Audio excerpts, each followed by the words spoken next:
À la une de l'actualité, au Tchad, l'Assemblée nationale a voté ce lundi le projet de constitution voulu par le président Idriss Déby Itno par 132 voix pour, 2 contre et 0 abstention. Élu par les parlementaires somaliens face à 10 autres candidats, l'ancien ministre de la Défense Mohamed Mursal Abdirahman est le nouveau président de l'Assemblée nationale.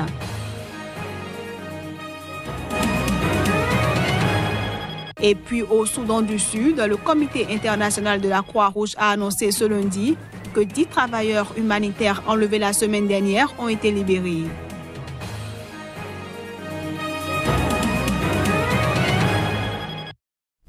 Nous sommes le 1er mai. Mesdames, Messieurs, bonjour et merci de toujours préférer Sika TV pour vous informer. Au Nigeria, un juge de la Haute Cour fédérale d'Abuja a ordonné ce lundi la saisie de 2 immeubles appartenant à l'ex-première dame du Nigeria, Patience Jonathan, et ce pour une durée de 15 jours, le temps de permettre à la Commission des crimes économiques et financiers de poursuivre son enquête. Et selon la justice, si au terme de ces 45 jours, l'enquête n'est pas terminée, la Commission pourra demander l'extension de la confiscation. Il faut dire que la confiscation de ces biens entre dans le cadre de la promesse faite par le président Mahamadou Bouhari de traquer toutes les personnes impliquées dans des affaires de corruption. Et suite à cette saisie, le Parti populaire démocratique PDP de l'ancien président Goodluck Jonathan a dénoncé une chasse aux sorcières contre les opposants politiques. Au Tchad, le Parlement vient d'adopter le projet de loi de la nouvelle constitution voulu par le président Idriss Déby Itno. Le texte prévoit entre autres que le mandat du président va passer de 5 à 6 ans à partir de 2021. Les députés tchadiens ont adopté ce lundi une nouvelle constitution instaurant un régime présidentiel et renforçant les pouvoirs du président Idriss Déby Itno. C'était lors d'un scrutin boycotté par l'opposition qui a tenté de manifester devant le Parlement, entouré d'un important dispositif de sécurité. En effet, la majorité des 33 députés de l'opposition, sur les 170 que compte l'Assemblée, ont boycotté le scrutin pour protester contre l'adoption du projet de révision constitutionnelle par voie parlementaire. L'opposition, les organisations de la société civile et l'Église catholique avaient demandé qu'il soit adopté par référendum. Mais l'Assemblée nationale a voté le projet de constitution par 332 voix pour, 2 contre et 0 abstention. L'opposition et plusieurs organisations de la société civile ayant appelé à manifester dans la matinée de ce lundi, une forte présence policière était visible aux abords de l'Assemblée nationale à N'Djamena. Et la route menant au Parlement était quadrillée par les forces de l'ordre. Issue des résolutions d'un forum rassemblant les forces politiques, religieuses et sociales du pays, tenu en mars mais boycotté par l'opposition et une partie de la société civile, le texte prévoit entre autres que le mandat du président passera à 6 ans, renouvelable une fois, contre 5 ans, renouvelable indéfiniment actuellement. Mais cette limitation ne convainc pas l'opposition qui relève qu'Idriss Déby Itno pourrait tout de même rester au pouvoir jusqu'en 2033. Le Parlement somalien a un nouveau président en la personne de l'ancien ministre de la Défense, Mohamed Mursal Abdirahman. Et il a été élu par les parlementaires face à 10 autres candidats. Mohamed Mursal Abdirahman, l'ancien ministre de la Défense, a été élu par les parlementaires face à 10 autres candidats. Le nouveau président de l'Assemblée nationale avait démissionné de son poste de ministre de la Défense pour être candidat à la présidence de l'Assemblée. Mais juste avant le vote, il avait été éclaboussé par l'affaire SKA International. Mohamed Mursal Abdirahman avait signé un contrat opaque avec cette société émirati pour la logistique de l'armée somalienne. Un accord que le gouvernement avait finalement jugé illégal et annulé. Néanmoins, le pouvoir l'avait soutenu et sa victoire pourrait restaurer la stabilité. Il faut dire que ce vote fait suite à la plus grave crise politique sous la présidence Famarjo, qui avait conduit à la démission de l'ancien préposé au Peshwa, Mohamed Osman Jawari. Ce journal se poursuit. Au Soudan du Sud, 10 travailleurs humanitaires enlevés la semaine dernière ont été libérés. L'annonce a été faite ce lundi par le Comité international de la Croix-Rouge qui joue fréquemment les médiateurs entre ravisseurs et otages. Il faut dire que les travailleurs humanitaires ont déjà été la cible de nombreuses attaques depuis le début en 2013 du conflit qui déchire ce pays. Le Comité international de la Croix-Rouge a annoncé lundi la libération de 10 travailleurs humanitaires sud-soudanais enlevés la semaine dernière au Soudan du Sud.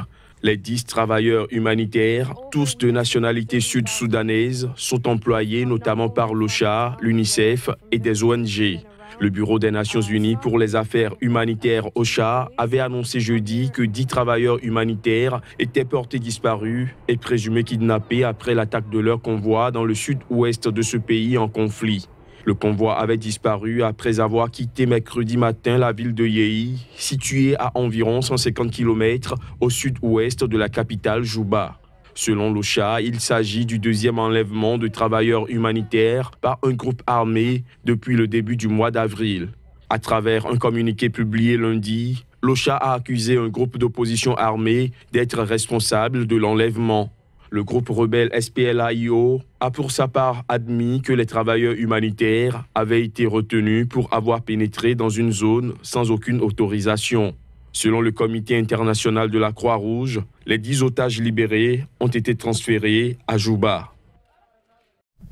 Pendant ce temps, au Niger, les épreuves du brevet sportif ont débuté hier sur l'ensemble du territoire. Des examens qui se tiennent malgré l'appel au boycott de l'Union des scolaires nigériens. Ils sont au total 150 637 candidats, dont 66 403 filles, soit 44% des candidats inscrits au brevet cette année, répartis dans 497 centres à travers le pays. Reportage. Malgré l'appel au boycott de l'Union des scolaires nigériens, les scolaires de la classe de 3e sont sortis massivement pour subir les épreuves sportives du brevet d'études du premier cycle. Le coup d'envoi a été donné par le ministre des Enseignements secondaires sous haute surveillance des forces de l'ordre pour éviter toute perturbation. Tous les candidats sont là et selon les échos qu'on a partout ailleurs, c'est la même chose. Et je dirais que le gouvernement, dans sa lancée, comme on l'a déjà dit, a décidé de tenir tous les examens aux dates prévues. Donc la date du 30, c'est-à-dire aujourd'hui pour le brevet sportif, la date du 26 juin pour les épreuves écrites du BPC. Au jury numéro 1, où le lancement a eu lieu, on a dénombré quelques absents. Ils ont jusqu'au samedi prochain pour se rattraper, selon la présidente du jury. Ceux qui étaient absents dans cette matinée-là, donc ils vont rattraper le samedi soir. C'est quelques-uns, 5 candidats comme ça, oui, c'est pas beaucoup. Puisqu'on a que les candidats officiels du lundi au vendredi. Chaque jour, du 30 au 5 mai, chaque jour, on programme jusqu'à 300 candidats. Oui, aujourd'hui, j'ai 203. Demain, il y aura 303, ainsi de suite. Donc, toutes catégories confondues. Ils sont au total 150 637 candidats, dont ce sont 6 403 filles, soit 44% de candidats au brevet cette année, repartis dans 487 centres à travers le pays. Pour résoudre la crise scolaire, le Premier ministre a ouvert le dialogue avec l'Union des scolaires nigériens. Le système des Nations Unies s'intéresse au plus haut point à la Centrafrique. L'UNICEF, entendez le Fonds des Nations Unies pour l'enfance, a décidé de renforcer son partenariat avec l'ONG Groufepa. Hubert Marie Djamani a assisté à une visite de la représentante de l'organisme onusien. Voici son compte rendu. Lors de la visite de travail qu'elle a effectuée au siège de cette association nationale, la représentante de l'UNICEF à Bangui, Mme Christine Mouigana, a fait part de sa satisfaction pour les progrès accomplis en quelques années par l'institution. Elle a également encouragé la présidente du groupement des femmes agro-pastorales pour la lutte contre le VIH-Sida, Groufepa, Mme Tina Marguerite Touadéra, à poursuivre les actions de terrain qu'elle mène à travers son ONG pour améliorer tant soit peu les conditions d'apprentissage des enfants à l'école.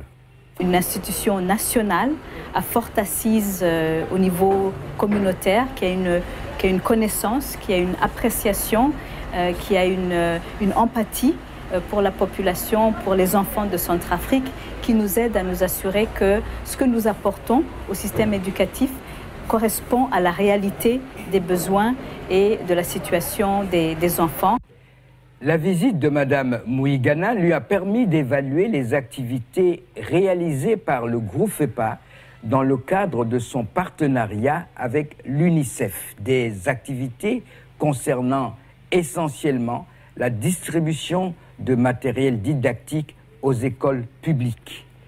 Ensemble, nous sommes dans la même mouvance, dans le même mouvement de nous assurer que les tables bancs, le matériel didactique, l'école, la structure de l'école elle-même, les latrines dans les écoles, les enseignants qualifiés soient là pour que le petit centrafricain, la petite centrafricaine apprennent, s'épanouissent, grandissent, contribuent au développement du pays. Madame Tina Marguerite Touadéra avait initié le 13 janvier 2018 la campagne nationale pour l'école Un élève, un table-banc, une opération citoyenne visant à collecter des fonds pour promouvoir l'école en République centrafricaine.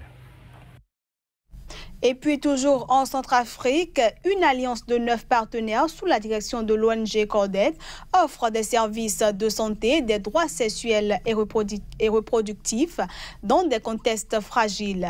Plusieurs pays sont concernés, dont la République centrafricaine. Hubert Marie Djamani, notre correspondant à Bangui, pour Le Point.